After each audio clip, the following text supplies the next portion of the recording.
तो चलिए आज का लेक्चर स्टार्ट करते हैं हम लोग। तो आज का हमारा रिएक्शन है, आज का हमारा टॉपिक है अल्कोहल का थायोनील क्लोराइड के साथ रिएक्शन। तो हमें यहाँ पर डिस्कस करना है मैकेनिज्म के बारे में। तो मैकेनिज्म क्या होता है, यहाँ पर हम लोग यहाँ पर देखेंगे कि जब आपका अल्कोहल रिएक्ट करता है थायोनील क्लोराइड के साथ तो किस टाइप का मैकेनिज्म शो करता है। ओके, तो चलो हम लोग यहाँ पर एक लेते हैं अल्कोहल। तो मैंने यहाँ पर अल्कोहल लिया है कुछ ऐसा, OH। ओके, तो ये मेरे पास है कोई 2 डिग्री अल्कोहल, 2 डिग्री अल्कोहल। अब हमें यहाँ पर लेना क्या है, हमें हम लेना है थायोनील क्लोराइड। तो थायोनील जो क्लोराइड होता है वो कुछ हमारा होता है ऐसा, H+O Cl। तो ये हमारा होता है थायोनील क्लोराइड, इसको शॉर्ट में हम लोग लिखते हैं SOCl2।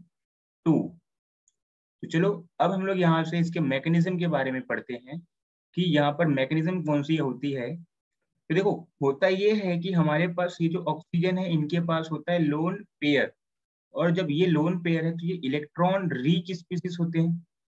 ये हमारे क्या होते हैं, इलेक्ट्रॉन रिच स्पीसीज।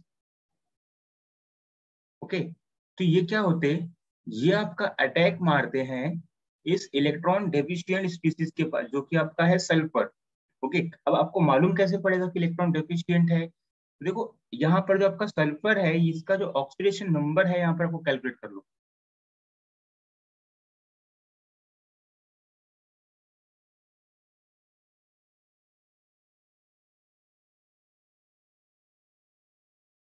तो मैंने यहाँ पर कैलकुलेट कर लिया, यहाँ पर आपका आ रहा है +4।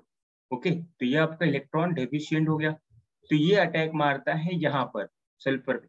अब जैसे ही ये आपका ऑक्सीजन का लोन पेयर अटैक मारता है यहाँ पर, तो ये जो आपका एक पाई बॉन्ड होता है वो आपका ऑक्सीजन पे शिफ्ट हो जाता है। सिग्मा बॉन्ड नहीं, सिर्फ पाई बॉन्ड, क्योंकि पाई बॉन्ड ही क्या होते हैं मेरे, डीलोकलाइज्ड होते हैं। तो हमें जो अगला स्ट्रक्चर मिलेगा कुछ ऐसा मिलेगा। मैं यहाँ पर इस H को यहाँ लिख दे रहा हूँ। तो ये हमारे पास हो गया SO-, ये आपका Cl, ये आपका एक Cl। चलो, तो आगे का स्टेप होता ये है कि जो आपका ऑक्सीजन पे माइनस चार्ज है। ओके, अब लोगों को पता होगा कि चार्ज स्पीसीज क्या होते हैं मेरे, अनस्टेबल होते हैं। और यहाँ पर आपका आ जाएगा प्लस, क्योंकि इसने अपना लोन पेयर डोनेट किया है इस सल्फर को। तो आपके जो आयनिक स्पीसीज होते हैं थोड़ा स्टेबल नहीं होते हैं। ओके, जो आपके नॉर्मल स्पीसीज होते हैं और मेरे जो आयनिक स्पीसीज होते हैं उनमें अगर आपको कंपैरिजन करना हो कि स्टेबिलिटी का, तो जो हमारे आयनिक स्पीसीज होते हैं वो हमारे लेस स्टेबल होते हैं।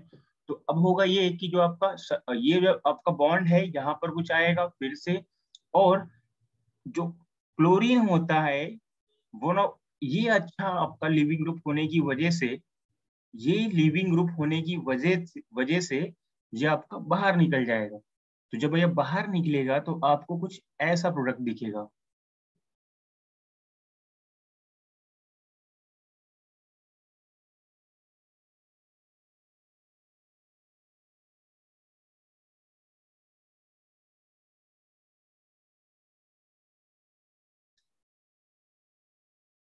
और ये मेरा हो गया Cl-।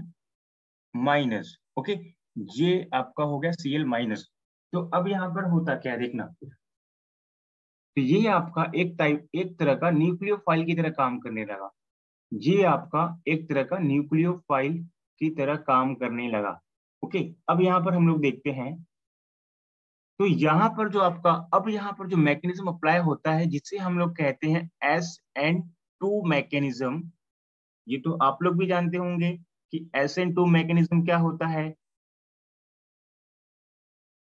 तो यहाँ पर जो अटैकिंग होता है ये बैक साइड से होता है, तो ये अटैक होगा यहाँ से और ये आपका निकलेगा कुछ यहाँ से। ओके, तो अब यहाँ पर देखना हमें ये है कि जो वाला ये जो है आपका, ये जो आपका बॉन्ड है ये जाता है, शिफ्ट होता है यहाँ पर। ओके, जब ये शिफ्ट होगा आपका यहाँ पर तो ये जो आपका Cl है यहाँ से फिर निकल जाता है, क्योंकि अगर सल्फर का जो बॉन्ड है 4 से ज्यादा नहीं होना चाहिए, तो इसलिए मैं क्या किया कि क्लोरीन को बाहर निकाल दिया, क्योंकि सल्फर नहीं निकलेगा तो सल्फर आपका 5 बॉन्ड बनाएगा, तो इसलिए मुझे यहाँ पे निकालना पड़ा। तो हुआ क्या यहाँ पर देखना, तो आपका स्ट्रक्चर क्या बनेगा, देखो यहाँ पे ध्यान से,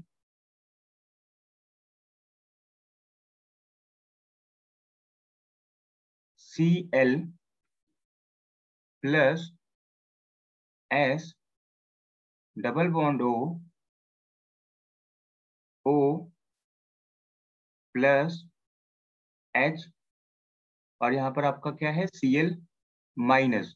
अब ऑक्सीजन पे प्लस है, तो ऑक्सीजन पे प्लस है तो आपको पता ही है कि इलेक्ट्रोनेगेटिव एलिमेंट पे जो पॉजिटिव चार्ज होता है वो काफी लेस स्टेबल होता है। तो ये क्या करेगा, ये वाले H को निकालेगा H प्लस के फॉर्म में, और ये आपका H प्लस और ये आपका Cl माइनस, ये दोनों आपस में कंबाइन होंगे, और आपको यहाँ पर मिलेगा दूसरा क्या प्रोडक्ट देखना, ये तो हमारा मेन प्रोडक्ट हो गया जिसे हम लोग कहते हैं मेजर प्रोडक्ट। अब आपको और यहाँ पर क्या मिलेगा, SO2 प्लस HCl। तो ये रहा आपका full mechanism, reaction of alcohol with thionyl chloride. तो मिलते हैं अगले लेक्चर में।